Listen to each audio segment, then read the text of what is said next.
Si Kim Chiu ay muling inasar ng kanyang pamilya sa It's Showtime.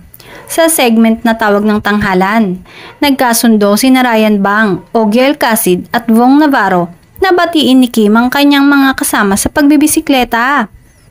Kamakailan lamang nagtrending ang dalawa, sina Kim Chiu at Paolo Avellino, matapos silang magbisikleta noong nakaraang araw.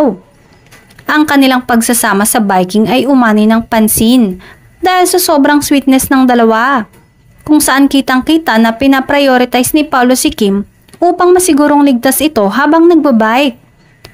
Habang nag-uusap ang grupo, sinabi ni Vong Navarro, "Baka may gusto kang kausapin sa kamera, Kim." Agad na napatawa si Kim at tumingin sa kamera upang batiin ang kanyang mga tagahanga. Bagaman hindi niya tahasang binanggit ang pangalan ni Paolo, halatang siya ang tinutukoy ni Kim.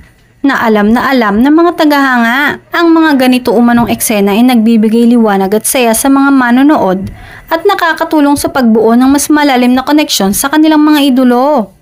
Maraming fans ang umaasa na makikita pa ang mas marami pang bonding moments sa inaharap. Hindi lamang sa biking kundi pati na rin sa ibang mga aktibidad. Ang mga ganitong eksena ay nagiging dahilan ng mas masayang panonood at nagdadala ng saya sa puso ng kanilang mga tagahanga, lalo na ang mga Kim Pao fans.